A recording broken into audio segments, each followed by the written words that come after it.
তো hey guys, কেমন আছো সবাই? আশা করি সবাই ভালো আছো এবং ভালোই থাকবে। তো আজকে ঈদ, তো এই পবিত্র ঈদের প্রীতি শুভেচ্ছা অভিনন্দন আপনাদের সবাইকেই।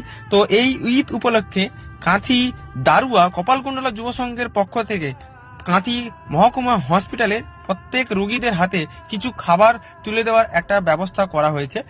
এই পবিত্র ঈদের দিনে অন্যান্য ক্লাবদের মতন ভুলভাল জায়গায় খরচা না করে বা ভুলভাল জায়গায় কিছু ইনভেস্ট না করে এখানে এসে সবাই মানুষের মুখে একটু হাসি ফোটানোর চেষ্টা করেছে, যার জন্য অসংখ্য অসংখ্য ধন্যবাদ এই কপালকুণ্ডলা যুব সংঘের সকল মেম্বারদের, এবং বিশেষ করে ধন্যবাদ জানাই এই সম্পাদক ক্লাবের রাজেশ বাবুকে। আশীর্বাদ করুন যাতে আমরা আবার বড় ধরনের কিছু প্রজেক্ট এইভাবে সমাজে করতে পারি।